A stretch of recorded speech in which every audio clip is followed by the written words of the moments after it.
O publicano e o fariseu, capítulo 27 do livro Tratado de Psicologia Revolucionária de Samael Aun Weor. Refletindo um pouco sobre as diversas circunstâncias da vida, bem vale a pena compreender seriamente as bases sobre as quais descansamos. Uma pessoa descansa sobre sua posição, outra sobre seu dinheiro, aquela sobre seu prestígio, esta outra sobre seu passado, essa outra sobre o qual ou qual título, etc, etc, etc. O mais curioso é que todos, seja rico ou mendicante, necessitamos de todos e vivemos de todos, ainda que estejamos inflados de orgulho e vaidade. Pensemos por um momento no que nos podem tirar. Qual seria a nossa sorte numa revolução de sangue e aguardente? Em que ficariam as bases sobre as quais descansamos? Ai de nós! Cremo-nos muito fortes e somos espantosamente débeis. O eu que sente em si mesmo a base sobre a qual descansamos deve ser dissolvido, se é que em realidade anelamos a autêntica bem-aventurança. Tal eu subestima as pessoas, sente-se melhor que todo mundo, mais perfeito, mais rico, mais inteligente, mais esperto na vida, etc. Resulta oportuno citar agora aquela parábola de Jesus, o grande Kabir, acerca dos dois homens que oravam. Foi dito para uns que confiavam em si mesmos como justos e menosprezavam os outros. Jesus o Cristo disse: dois homens subiram ao templo para orar. Um era fariseu e o outro publicano. O fariseu de pé orava consigo mesmo desta maneira: Deus, eu te dou graça porque não sou como os demais homens, ladrões, injustos, adúlteros, nem ainda como esse publicano. Jejuo 2 vezes por semana, dou o dízimo de tudo o que ganho, etc. Mas o publicano, estando longe, não queria nem alçar os olhos ao céu, senão que golpeava o peito, dizendo: Deus, tenha misericórdia de mim, pecador. Digo-vos que este desceu para a sua casa justificado antes que o outro, porque qualquer um que se enaltece será humilhado, e que se humilha será enaltecido. Lucas 18, versículo 10, 14. Começar a dar-nos conta de nossa própria nulidade e miséria em que nos encontramos interiormente é absolutamente impossível enquanto exista em nós esse conceito do mais. Exemplo: eu sou mais justo que aquele, mais sábio que fulano, mais virtuoso que cicrano, mais rico, mais esperto nas coisas da vida, mais casto, mais cumpridor dos meus deveres, etc, etc, etc. Não é possível passar através do buraco de uma agulha enquanto sejamos ricos. Ou seja, enquanto em nós exista esse complexo do mais. É mais fácil passar um camelo pelo buraco de uma agulha do que entrar um rico no reino de Deus. Isso de que minha escola é melhor, que a do próximo não serve, isso de que minha religião é a única verdadeira e que todas as outras são falsas e perversas, isso que a mulher de fulano é uma péssima esposa e a minha é uma santa, Isso que meu amigo Roberto é um bêbado e eu sou um homem judicioso e abstêmio, etc, etc, etc, é o que nos faz sentir ricos, motivo pelo qual somos todos os camelos da parábola bíblica, com relação ao trabalho interno. É urgente nos auto-observar de momento em momento, com o propósito de conhecer claramente os fundamentos sobre os quais descansamos. Quando alguém descobre aquilo que mais o ofende num instante dado, o incômodo que lhe deram por tal coisa, então descobre as bases sobre as quais descansa psicologicamente. Tais bases constituem, segundo o Evangelho cristão, as areias sobre as quais se edificou sua casa.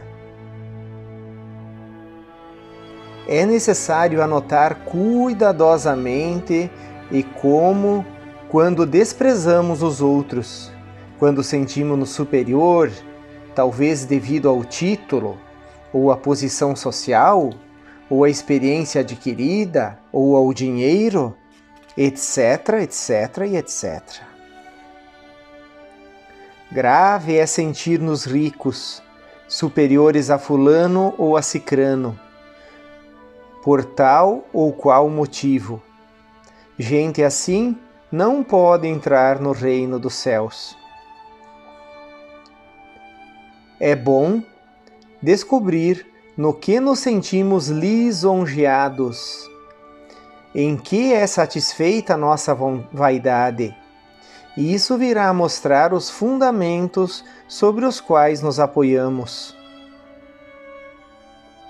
Contudo, tal classe de observação não deve ser questão meramente teórica. Devemos ser práticos e nos observar cuidadosamente de forma direta, de instante em instante. Quando alguém começa a compreender sua própria miséria e nulidade, quando abandona os delírios de grandeza, quando descobre a necessidade de tantos títulos, honras, vãs superioridades sobre os nossos semelhantes, é sinal inequívoco que já começa a mudar. Uma pessoa não pode mudar se aferra a isso que diz: minha casa, meu dinheiro, minhas propriedades, meu emprego, minhas virtudes, minhas capacidades intelectuais, minhas capacidades artísticas, meus conhecimentos, meu prestígio, etc, etc, etc. Isso de se aferrar ao meu, ao mim, é mais que suficiente para nos impedir de reconhecer nossa própria nulidade e miséria interior. Assombramo-nos ante o espetáculo de um incêndio ou de um naufrágio? Então, as pessoas desesperadas se apoderam muitas vezes de coisas que causam riso, coisas sem importância. Pobres pessoas, sentem-se nas coisas, descansam em tolices, apegam-se a isso que não tem a menor importância. Sentir-se a si mesmo por meio das coisas exteriores, fundamentar-se nelas, equivale a estar em estado de absoluta inconsciência. O sentido da seidade, o ser real em nós, só é possível dissolvendo todos esses eus que em nosso interior levamos. Antes, tal sentimento resulta algo mais que impossível. Desgraçadamente, os adoradores do eu não aceitam isso. Eles se creem deuses, pensam que já possuem esses corpos gloriosos que fala Paulo de Tarso. supõem que o eu é divino e não há quem lhes tire tais absurdos da cabeça. Não se sabe o que fazer com tais pessoas. Explica-se e não entendem, sempre aferradas às areias sobre as quais edificaram sua casa, sempre metidas em seus dogmas, em seus caprichos, em suas necessidades. Se essas pessoas se auto-observassem seriamente, verificariam por si mesmo a doutrina dos muitos eus. Descobririam que dentro de si mesmas existe toda uma multiplicidade de pessoas ou eus que vivem em nosso interior. Aqui ele está falando, amigos, dos que se fala 7 pecados capitais, ou agregados psicológicos no budismo esotérico também, né? Demônios internos, legião, que é citado nos evangelhos. São todas essas vontades que residem no interior do ser humano e que são, na verdade, formas energéticas, né? Deturpação de nossa própria psique.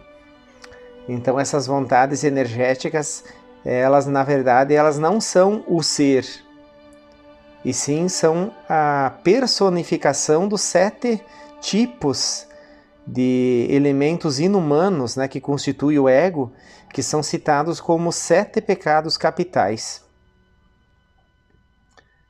Então, seguindo, como poderia existir em nós o real sentimento de nosso verdadeiro ser, quando esses eus estão sentindo por nós e pensando por nós? Aqui, no momento que se manifesta um defeito na pessoa, aparece sempre na primeira pessoa, ou seja, nós pensamos que somos nós que somos assim, né? Quando, na verdade, isso são agregados psicológicos, são formas artificiais que não pertencem ao nosso ser original, à nossa essência original, né? O mais grave de toda essa tragédia é que pensamos que estamos pensando, sentimos que estamos sentindo, quando na realidade é outro, um eu no caso, né? Que num momento dado pensa com nosso martirizado cérebro e sente com nosso dolorido coração. Infelizes de nós! Quantas vezes cremos estar amando e o que sucede é que outro, um eu específico dentro de nós, cheio de luxúria, utiliza o centro do coração.